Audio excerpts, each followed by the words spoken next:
Hello everyone, welcome back. So in our previous part, we did photosynthesis and I was going to tell you in this new part that how do these raw materials reach to the plant. I will take a mix of the words for my Hindi medium students as well, children as well, so that they can understand pretty well. तो जो raw materials होते हैं photosynthesis के, जो कि होते हैं हमारे water, chlorophyll, carbon dioxide,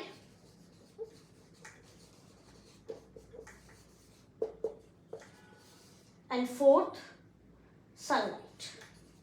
I'm going to tell what is their role and how do they reach the plant. Very important this is as per the examination point of view also, and I will also tell you the related questions. Okay. When it comes to water, water reaches to the plant with the help of roots. Okay. Roots की मदद से सारा water और minerals जो भी plant को चाहिए होता है वो प्लांट तक पहुंच पाता है. हाउ? जिस तरीके से हमारी बॉडी में वी हैव ब्लड वेसल्स, नसें होती हैं, खून की नसें, इन दैट सेम वे प्लांट्स के अंदर भी कंडक्टिंग टिश्यूज होते हैं. उनमें से एक कंडक्टिंग टिश्यू का नाम होता है जाइलम. खैर दूसरे वाले का नाम होता है फ्लोएम. उसका रोल अभी नहीं है, that's why I am not taking that part. Xylem conducting tissue जो होता है वो रूट से सारे के सारे असेंशियल मिनरल्स और वाटर को रूट से लेके टिप ऑफ द प्लांट तक पहुंचाता है, दैट इज लीव्स तक पहुंचाता है. ठीक है. So how does the water reach to the plant? Water reaches to the plant with the help of roots. I am sorry, this marker is not visible. With the help of roots. Okay. And in the roots we have xylem tissues that help in this process. Okay, xylem spelling is XYLEM, xylem. What is the role of chlorophyll? Chlorophyll is nothing but the green pigment. ये मैंने पहले भी बताया, वो जो green colour होता है plant के लीव्स में और यंग स्टेम्स में, दैट इज क्लोरोफिल. ओके. इसका रोल क्या होता है? The role of chlorophyll is to trap sunlight. Okay. What is the role of chlorophyll? The role of chlorophyll is to trap the sunlight. Not only this, the question that can come related to chlorophyll is explain chlorophyll and its role in the process of photosynthesis. So आप answers कैसे लिखेंगे? I am dictating you, please copy it down. Chlorophyll is the green pigment present in leaves and young stems. The role of chlorophyll in the process of photosynthesis is to trap the sunlight and sun's heat. ठीक है. Then comes carbon dioxide. Okay. जिस तरीके से हमारे पास nostrils है जिसमें से हवा जाती है और आती है, like inhalation and exhalation we can do, in that same way plants also have some small pores. उनकी बॉडी में भी स्मॉल पोर्स होते हैं, बट वो होते कहाँ हैं? The small pores, first of all the small pour is called stomata. What is it called? Stomata. These are the tiny small pores which are present in the leaves. वो भी उनके back surface पे. Okay. Suppose this is the leaf. ये एक leaf है, ये इसका front surface है, ये उसका बैक सरफेस. यहाँ पे स्टोमेटा प्रेजेंट होता है and they can not be seen bye naked eyes. हमें उन्हें माइक्रोस्कोप की मदद से देख सकते हैं. हम उन्हें माइक्रोस्कोप की ही मदद से देख सकते हैं. ठीक है. These stomata does in exchange of gases. Okay, the role of stomata is here to take in carbon dioxide and release oxygen. Okay, that's how carbon dioxide enters into the plant. This is the entire raw material part of the photosynthesis.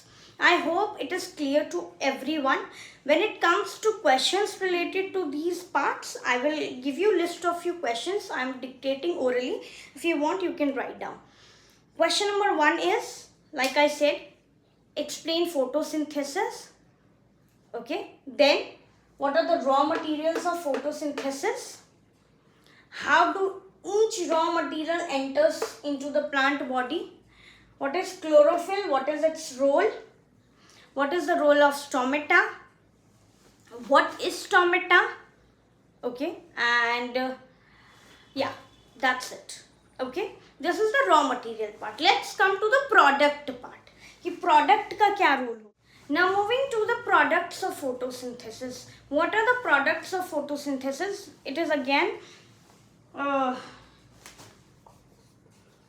so we have just got two products of photosynthesis, that is carbohydrates. See kids, initially carbohydrates he produce करता है plant, which is also the glucose. You can see this name glucose written. Okay, and second is the gas oxygen that we take in. Okay, इस पे आते हैं, main glucose पे आते हैं. अगर हम oxygen is clear to you all of you, stomata से रिलीज होता है oxygen and that we inhale. But let's come to carbohydrates. Is it just carbohydrates that is produced by the plant? तो फिर ये प्रोटीन गिविंग पल्सेस ये सब कैसे आ रहा है? उसमें तो प्रोटीन होता है, तो कार्बोहाइड्रेट्स कैसे हुआ? इनिशियली कार्बोहाइड्रेट ही मेन प्रोडक्ट होता है.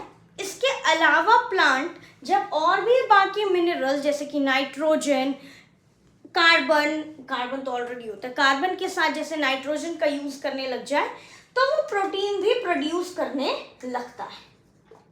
ओके, अब बात आती है नाइट्रोजन की. Okay, very important this is, please understand properly.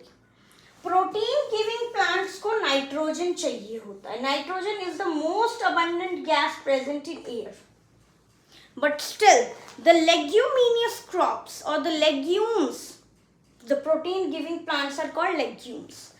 इन्हें दिक्कत होती है इस नाइट्रोजन को यूज करने में जो एयर में प्रेजेंट होता है. They can't use this nitrogen at all. They are incapable of using this nitrogen. So how do they, what do they do? वो क्या करते हैं? वो क्या करते हैं, प्रोटीन वाले जो प्लांट्स होते हैं, प्रोटीन गिविंग प्लांट्स होते हैं जिन्हें लेग्यूम्स कहते हैं, उनके पास रूट्स में, in the roots, this colour is not visible, in the roots they have root nodules. What do they have? Root nodules. Root nodules कैसे होते हैं? जैसे ये रूट है,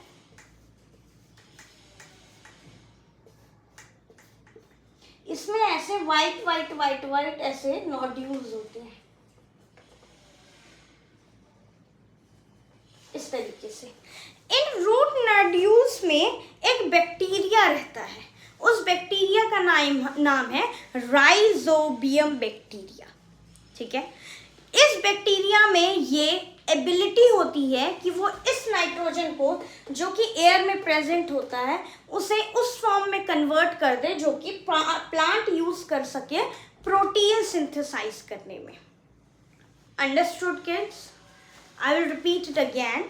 the rhizobium bacteria present in the root nodules of legumes और leguminous plants have the ability to convert the nitrogen present in air in the form that is usable by the plant to synthesize protein. This is very important. इससे related question जो आ सकता है वो usually यही होता है, what is the role of rhizobium bacteria? इस point को आप ध्यान भी रखें कि राइजोबियम बैक्टीरिया प्लांट के रूट नोड्यूल्स में प्रेजेंट होता है, बिकॉज इसका रेफरेंस मैं आपको आगे जब हम न्यूट्रिशन, हेट्रोट्रॉपिक न्यूट्रिशन स्टार्ट करेंगे वहाँ पर भी दूंगी.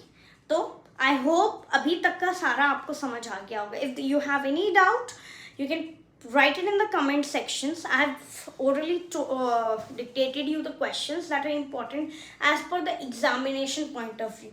Just in case you want the answers and how to write in examination, I know बहुत सारे बच्चे struggle करते हैं कि हम किस तरीके से answers बनाएं, या बहुत सारे बच्चे ये भी struggle करते हैं कि वो simple answers चाहते हैं, रट्टा वाला आंसर नहीं चाहते हैं, या उनसे वो बुक की heavy language नहीं लिखी जाती है. In that case, I have pinned my number in my description box.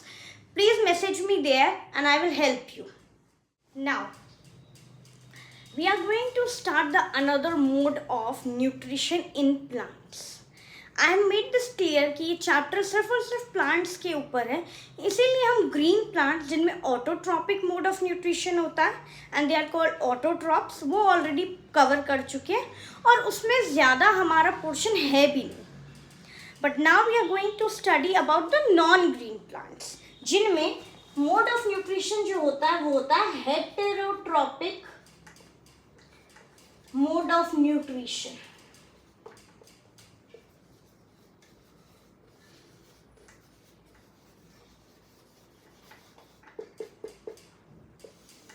जो बच्चे मेरे साथ पढ़ रहे हैं they can also put this heading. Heterotrophic mode of nutrition में हमारे पास मेजरली ये कुछ कैटेगरीज हैं जो हम पढ़ेंगे. ओके, सबसे पहला है हमारा पैरासाइटिक,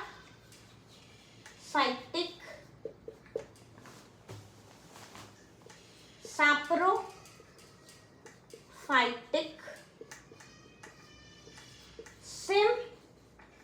सिम्बायोटिक,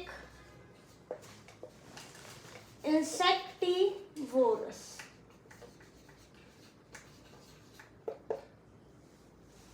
ये हमारी कुछ कैटेगरीज हैं under the heterotrophic mode of nutrition. अब बच्चों, उससे पहले मैं आपको ये बताना चाहती हूँ कि क्वेश्चन क्या आ सकता है related to autotrophic and heterotrophic. ठीक है, सबसे पहला define autotrophs, likewise define heterotrophs. और आपका जो डेफिनेशन है वो यूजुअली ऐसा ही रहेगा. फॉर ऑटोट्रॉप्स में बता रही हूँ, जैसे अगर क्वेश्चन आया आपका डिफाइन ऑटोट्रॉप्स, तो आप क्या बोलेंगे? The organisms that can produce their own food are called autotrophs. और अगर आपका क्वेश्चन आता है व्हाट इज ऑटोट्रॉपिक न्यूट्रिशन, तो आपका आंसर होगा the mode of nutrition in which the organisms can make their own food is called autotrophic nutrition. Be very mindful about your definition formation. आप autotrophs का ही as it is नहीं चेप सकते autotrophic nutrition में. एक minor सा change है दोनों में, तो उसका प्लीज ध्यान रखें. मैंने डिक्टेट किया है आपको आंसर, आप लिख सकते हैं. लाइकवाइज हेटेरोट्रॉप्स का अगर क्वेश्चन आता है व्हाट आर हेटेरोट्रॉप्स या डिफाइन हेटेरोट्रॉप्स, तो हमारा आंसर रहेगा the organisms that can not make their food by themselves and are dependent on other organisms are called heterotrophs. और अगर वही क्वेश्चन आ जाए what is heterotropic nutrition, तो हमारा आंसर चेंज हो जाएगा and we will start the answer with the mode of nutrition in which. बस इतना सा ही चेंज है बच्चों. The mode of nutrition in which the organisms cannot produce their own food and are dependent on others are called heterotropic mode of nutrition. Simple. जो another type हो सकता है question का, वो बिल्कुल स्ट्रेट होगा, difference between autotrophs and heterotrophs. तो आपका आंसर क्या होना चाहिए वो आप मुझे लिखकर कमेंट सेक्शन में बताएं.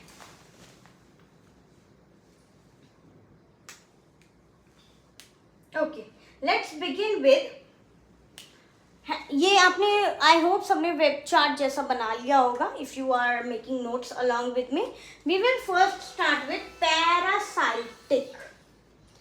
पैरासाइटिक न्यूट्रिशन वाले जो ऑर्गेनिजम्स होते हैं उन्हें हम पैरासाइट्स कहते हैं.